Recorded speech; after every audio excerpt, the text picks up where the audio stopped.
La crucifixión de Jesús. Suscríbase a Loredo Nelson. Denle me gusta, haga clic en la campanita para que reciba todas las actualizaciones. Y como siempre decimos, comparta. Esto es muy importante. Bien, este tema, entendemos que Dios creó el universo y creó a la humanidad en la posición de sus preciosos hijos. Fue por su desobediencia que Adán murió y estableció un mundo bajo, malo y pecaminoso, por lo cual Dios instauró una providencia de restauración que duró 4000 años para poder finalmente enviar al Mesías. Jesús es el Mesías. Fue torturado, interrogado, Juan 18 del 13 al 24, rechazado y juzgado, Mateo 27, 22. Y ocurrió la crucifixión de Jesús. Según el punto de vista de la providencia de Dios, si la crucifixión de Jesús fue efectivamente un resultado natural de la predestinación de Dios, leemos en la Biblia que Dios llamó al pueblo escogido de Israel los descendientes de Abraham. Él los educó y los protegió y a veces lo conducía a través de la disciplina de pruebas y penalidades. Él los consolaba mandando a profetas, prometiéndoles firmemente que en el futuro mandaría un Mesías. Él hizo que el pueblo construyera tabernáculos y templos como preparación para el Mesías. Él mandó a los reyes magos de Oriente, Mateo 2, del 1 al 12, así como a Simón, Ana, Lucas 2:36, Juan Bautista y otros, para dar amplio testimonio del nacimiento y la aparición del Mesías. Por el nacimiento de Juan Bautista, todos los judíos sabían que el ángel se apareció para anunciar su concepción. Lucas 1 al 3, 1:13. Y los signos que ocurrieron en el tiempo de su nacimiento conmovieron a toda Judea en expectación. Lucas 1:63 al 66. Las prácticas ascéticas de Juan Bautista en el desierto causaron una impresión tal que el pueblo judío se preguntaba en sus corazones si quizás Juan Bautista era el Cristo, Lucas 3:15. Dios mandó a un hombre tan grande como Juan Bautista para dar testimonio de Jesús como el Mesías, para que así el pueblo judío creyera en Jesús, ya que la voluntad de Dios era que los israelitas creyeran que Jesús era el Mesías. Los israelitas, quienes debían vivir de acuerdo con la voluntad de Dios, deberían haber creído en Jesús como el Mesías. Si hubieran creído en Jesús como el Mesías, conforme a la voluntad de Dios, ¿cómo podrían haberlo crucificado después de haberle estado esperando durante tanto tiempo?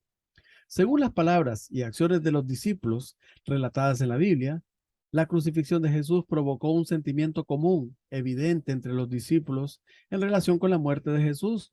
Ellos estaban doloridos y angustiados por la muerte de Jesús. Estaban indignados por la ignorancia e incredulidad del pueblo judío que causó la crucifixión de Jesús. Hechos 7, del 51 al 53. Según esto, podemos asegurar que fue algo injusto e indebido que Jesús tuviera que tomar el sendero de la muerte. Entonces surge la pregunta, ¿Jesús vino para morir en la cruz? De acuerdo a las propias palabras y obras de Jesús, Él les dijo a los judíos, yo soy hijo de Dios, y además les dijo, si no hago las obras de mi Padre, no me creáis, pero si las hago, aunque a mí no me creáis, creed por las obras, y así sabréis y conoceréis que el Padre está en mí y yo en el Padre. Juan 10, 37, 38. Los fariseos dijeron, este no expulsa a los demonios más que por Belzebul, príncipe de los demonios, Mateo 12, 24. La gente le preguntó a Jesús, ¿qué debemos hacer para poner en práctica las obras de Dios? Jesús les respondió, la obra de Dios es que creáis en quien Él ha enviado. Juan 6:29. Visto por la providencia de Dios, de acuerdo a las propias palabras y obras de Jesús, entonces vemos que Jesús hizo poderosos milagros y muchas maravillas, pero lo acusaron de que eran por obra de Belcebú. Ese refleja un corazón de angustia cuando en Mateo 23:37 dijo, Jerusalén, Jerusalén, la que mata a los profetas y apedrea a los que le son enviados. ¿Cuántas veces he querido reunir a tus hijos como una gallina reúne a sus pollos bajo las alas y no habéis querido? En el libro de Juan 5:39-40, vosotros investigáis las escrituras, ya que creéis tener en ellas vida eterna. Ellas son las que dan testimonio de mí. y vosotros no queréis venir a mí para tener vida. De acuerdo a las propias palabras y obras de Jesús entonces, y predice la ira. En el libro de Juan 5, 43, 47 dice, yo he venido en nombre de mi Padre y no me recibís. Si otro viene en su propio nombre, a ese le recibiréis. ¿Cómo podéis creer vosotros que aceptáis gloria unos de otros y no buscáis la gloria que viene del único Dios? No penséis que os voy a acusar yo delante del Padre. Vuestro acusador es Moisés, en quien habéis puesto vuestra esperanza.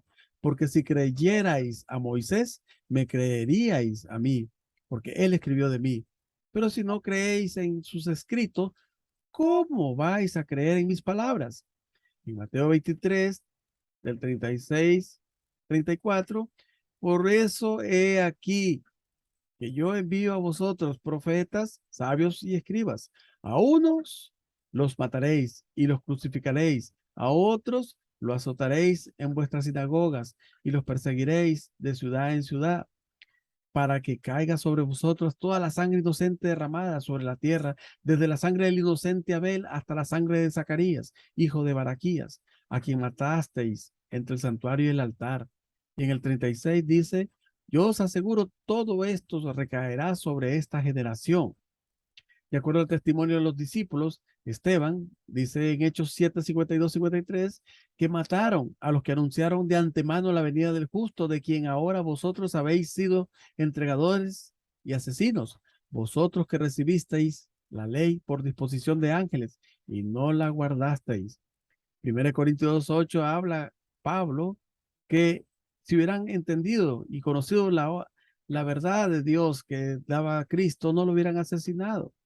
Así que la muerte de Jesús en la cruz es el resultado de la ignorancia e incredulidad. La muerte de Jesús en la cruz como profecía da una salvación, pero es limitada. Si la crucifixión de Jesús hubiera sido originalmente la predestinación de Dios, el camino por el que naturalmente debía ir, ¿cómo pudo orar 3 veces que el cáliz de la muerte pasara de él? Mateo 26, 39. Oró de esta manera Jesús porque sabía muy bien que la historia de aflicción sería prolongada hasta el tiempo del Señor de la segunda llegada. En el caso de que la incredulidad impidiera la realización del reino de los cielos sobre la tierra, que Dios durante 4000 años se había esforzado en establecer. Los israelitas crucificaron a Jesús porque en contra de la voluntad de Dios no creyeron que era el Mesías. Por consiguiente, debemos darnos cuenta que Jesús no vino para ir por el camino de la muerte en la cruz. Vemos un antecedente histórico que el pueblo habló contra Dios y contra Moisés. ¿Por qué nos hiciste subir de Egipto para que muramos en este desierto? Pues no hay pan ni agua y nuestra alma tiene fastidio de este pan tan liviano. Números 21:5. El pueblo pecó contra Dios y contra Moisés. De igual manera, los fariseos, Nicodemo, los doctores de la ley, pecaron contra Dios y contra Jesús. Si no hubieran pecado en contra de Dios y Moisés, aquel pueblo jamás Dios les hubiera enviado serpientes ardientes que mordían al pueblo y murió mucha gente de Israel. Números 21:6. De igual manera, si los fariseos, los doctores de la ley, hubieran aceptado a Jesús, jamás hubiera sido crucificado, pero los fariseos, Nicodemo, los doctores de la ley, rechazaron la sabiduría que viene de Dios por medio de Cristo y lo rechazaron. Jesús fue lamentablemente traicionado. Leemos en 1 Corintios 2:8, la sabiduría que ninguno de los gobernantes de este siglo ha entendido, porque si lo hubieran entendido, no habrían crucificado al Señor de gloria. Otra manera por la cual podemos saber que Jesús fue crucificado a causa de la incredulidad del pueblo es según el hecho que tal como Jesús lo predijo, la nación escogida de Israel declinó después de su muerte. En Lucas 19:44 dice que vendrán días sobre ti en que tus enemigos te rodearán de empalizadas, te cercarán y te apretarán por todas partes.